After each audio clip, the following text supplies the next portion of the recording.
Assalamualaikum warahmatullahi wabarakatuh. Selamat sore Pak Wikan. Selamat sore Selamat sore. Pak An. Selamat sore semuanya. Sore ini kita kedatangan tamu yang spesial, yang luar biasa, yang menginspirasi di pendidikan vokasi di Republik ini ya. Ya, saling belajar bersama Pak An. Karena Pak An ini juga sangat full of inspiration ya. Sekolah yang sangat powerful. Terima kasih Pak Wikan atas kehadirannya di Saung Jabun, Saung Jaya Buana, saung yang dimiliki oleh semua industri karena setiap Jumat Sabtu memang schedule-nya pada ngopi, ngobrol pintar di saung ini. Mantap ini kepala sekolah. Ya. Dan kita hadir lagi teman-teman Sobat Jabun di JB Talk, acara kita JB Talk, dan ini sebuah rentetan talk show dengan para praktisi industri, dan ini spesialnya tidak hanya praktisi industri, Pak Wikan ini tidak hanya praktisi industri tapi praktisi akademisi vokasi yang ada di Indonesia. Dan mungkin disapa dulu teman-teman sahabat Sobat Jabun Pak Wikan. Sobat Jabun. Sobat Jabun. Ya, mirip-mirip sobat ini apa nama Yuti ternyata. Ya, terima kasih sekali lagi Pak An. Assalamualaikum warahmatullahi wabarakatuh. Sebenarnya saya di sini sudah punya chemistry yang nggak mungkin saya nggak kesini. Saya kesini itu rasanya udah berkali-kali. Ternyata baru 2 kali ya. Tapi rasanya udah sering sekali kesini. Mungkin dalam mimpi selama ini. Jadi saya juga sejak pertama ketemu Pak An sudah terkesan dengan karakternya, leadershipnya, masih muda, memimpin SMK yang kecepatannya luar biasa cepat, dengan match, dan saya istilahkan beliau adalah kepala sekolah gila atau kreatif ya, bukan waras. Waras itu pengertian saya takut sama aturan dan takut melangkah. Jadi hari ini saya diundang untuk berbagi pengalaman mengenai Teaching Factory serta Project Based Learning, tapi dengan implementasi kurikulum yang inovatif dalam konteks SMK ini kan selalu mendapatkan banyak peluang. Salah satunya Industri 4.0 serta SMK Pusat Keunggulan dan sudah memiliki Teaching Factory. Nah, kita tadi berkontemplasi bersama, saling mengevaluasi dan memberi masukan untuk future development lebih lanjut lagi, sustainability dari Teaching Factory SMK Jaya Buana. Sebelum lanjut ke pertanyaan untuk diskusi sore ini, mungkin kita minum dulu Pak. Oh ya, ini kita ada le mineral ya. Nah, ini ada manis-manisnya. Ada manis-manisnya, dan untuk menikmati diskusi kita minum dulu teman-teman. Pak, dulu waktu saya masih jabat dekan di Sekolah Vokasi UGM, kami juga kerjasama erat dengan Mayora. Dengan Mayora ya. Nah, salah satunya kita dari dulu memang minumnya le mineral. Le mineral. Dan teman-teman Sobat Jabun, sore ini kita coba berdiskusi dan harapan kita mendapatkan motivasi tambahan. Tadi sudah di coaching luar biasa oleh Pak Wikan, dan saat ini kita pengen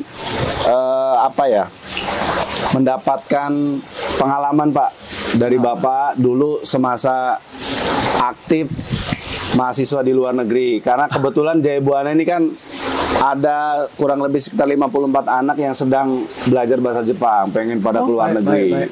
Ya, mungkin ada tips-tips untuk anak-anak Gen Z tidak muntaber ya, mundur tanpa berita begitu ya. Sekarang lagi rame. Apa itu jadi muntaber? Mundur tanpa berita. Mundur tanpa berita. Mungkin ya seperti itu Pak, kira-kira gambarannya. Ya, kalau pengalaman pribadi, saya dulu lulus SMA, masuk D3 Teknik Mesin UGM, kemudian itu karena nggak terima DS1, masuk D3. Kemudian lanjut ke S1 dan dapat tawaran untuk jadi dosen di Diploma UGM. Nah, karena dosen maka harus S2.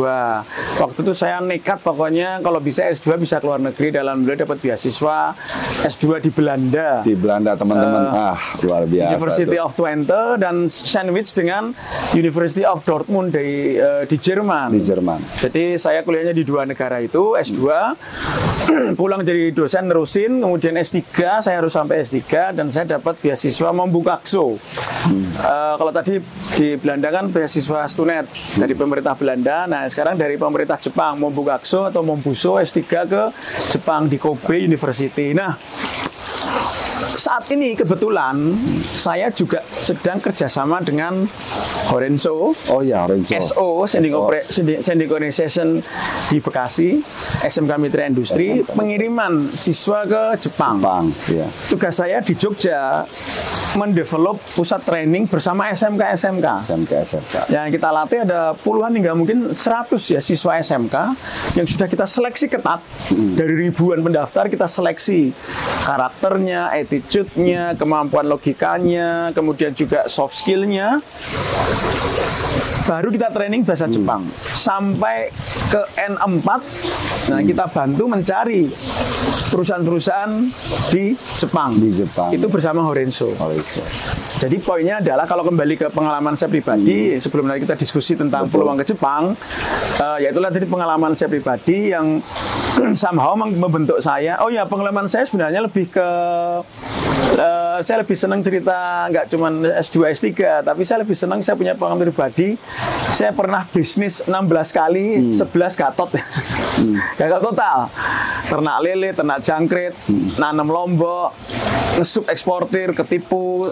Pernah nanam jangkrik juga, Pak ya? Ternak jangkrik, nanam lombok, ternak ikan, percetakan, rugi. Nah, mungkin di situ yang membentuk soft skills.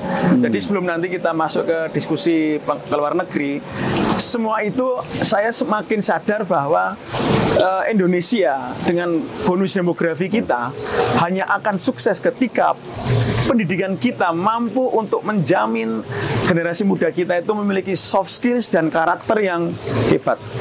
Plus attitude, soft skills dan karakter. Enggak cuman hard skills. Hard skill pun juga penting, tapi hard skill yang kontekstual. Nah, itulah pengalaman saya sejak SMA, D3 sampai ke S3, kemudian saya menjadi dekan vokasi UGM, dirjen. At the end saya akhirnya tetap saya pada satu persepsi saya kalau Indonesia benar-benar mau maju, soft skills, karakter, nggak cuman ngandalin rapot, ngandalin IPK, ngandalin hard skills. Nah, di sini tantangan terberat kita, sehingga teaching factory itu menjadi hal yang sangat relevan untuk memastikan soft skills dan karakter anak kita tercipta.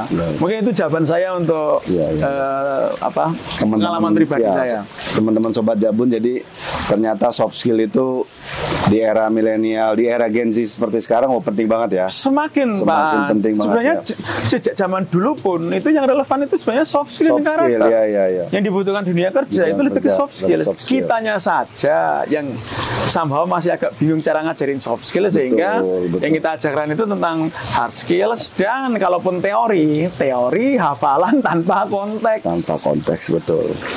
Jadi itu teman-teman ya, jadi jangan patah semangat, konsisten dengan tujuan go internasional ya, karena di Jaya Buana memang mudah-mudahan tahun ini bisa pecah telur nih Pak.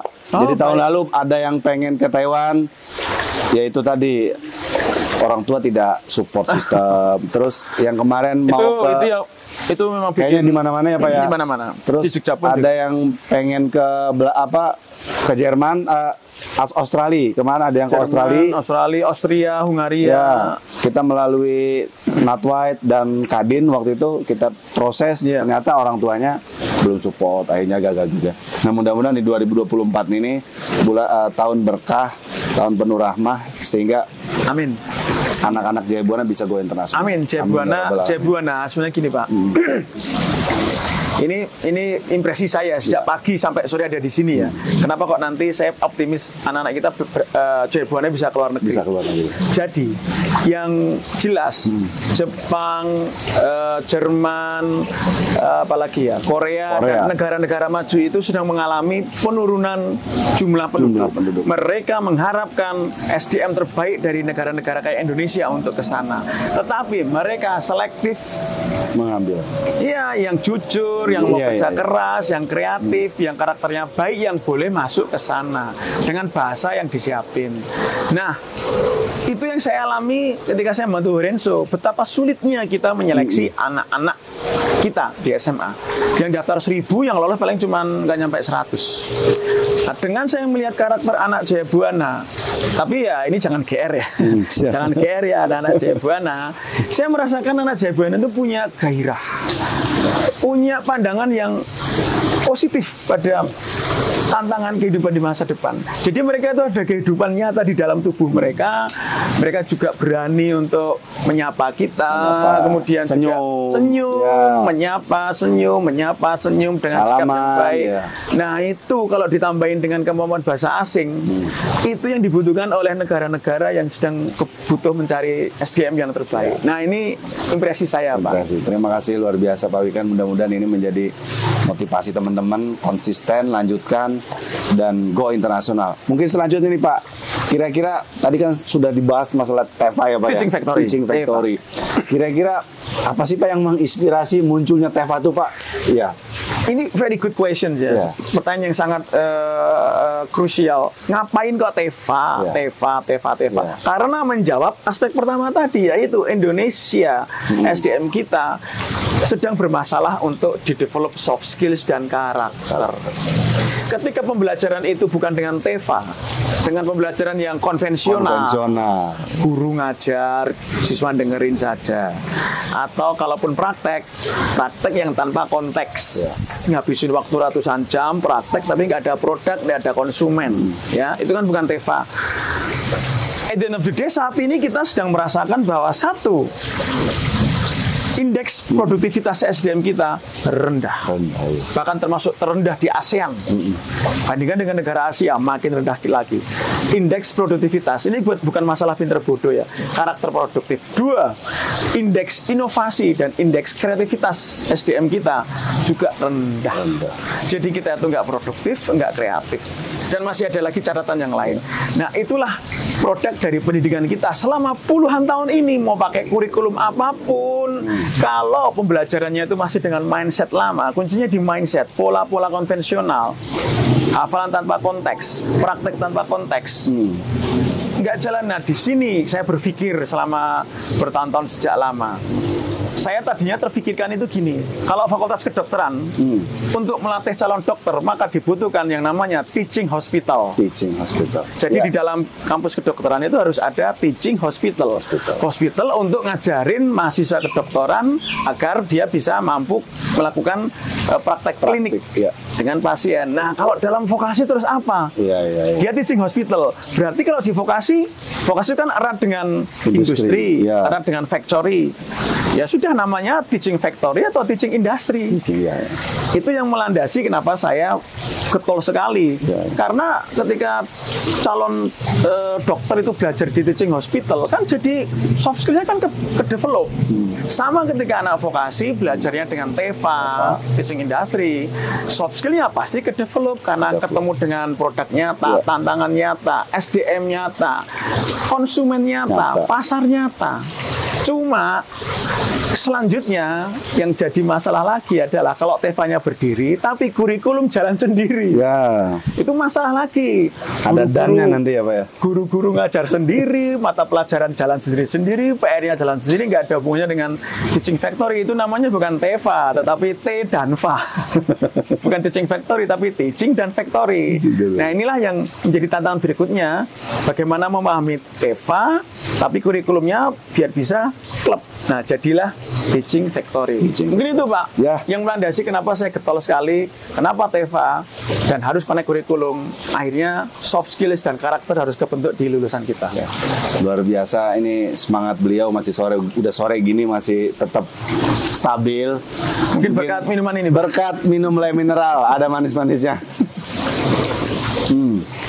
Oh ya, ini ada gambarnya pemain nasional. Ya, ini dia. Rafael Struik.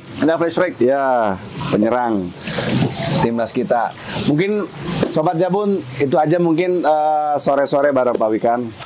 Mudah-mudahan Bapak sehat selalu. Amin, dan mudah-mudahan SMK Jaya Buana semakin menginspirasi, semakin menjadi contoh baik Indonesia. Amin, teaching factory-nya makin hebat dan lulusannya kelak menjadi pemimpin Indonesia di masa depan. Amin ya Allah ya Rabbal Alamin. Dan seluruh guru-gurunya, kepala sekolah mendapatkan pahala yang terbaik, syafaat terbaik untuk mendidik bangsa ini. Terima kasih SMK Jaya Buana. Terima kasih Pak Wikan. Pusat keunggulan dan industri 4.0. Terima kasih banyak, luar biasa doanya. Begitu pula dengan Bapak juga sehat selalu, Terima dan Ibu kasih. Enggar sehat, panjang umurnya, dan bisa main lagi ke sini, ngopi lagi di sini, dan bisa podcast lagi bareng-bareng Iya, Sobat makan Jabun. bareng di makan pendopo bareng ya. di Saung Jabun ya Pak. Saung Jabun. Mungkin next bareng Ibu ya Bu ya, kita bisa Amin. ke sini, amin. Itu aja mungkin teman-teman Sobat Jabun, terima kasih. Sampai jumpa nanti, ditutup dengan wallahul muwaffiq ila aqwamit thoriq. Wassalamualaikum warahmatullahi wabarakatuh. Terima kasih. Siap Pak.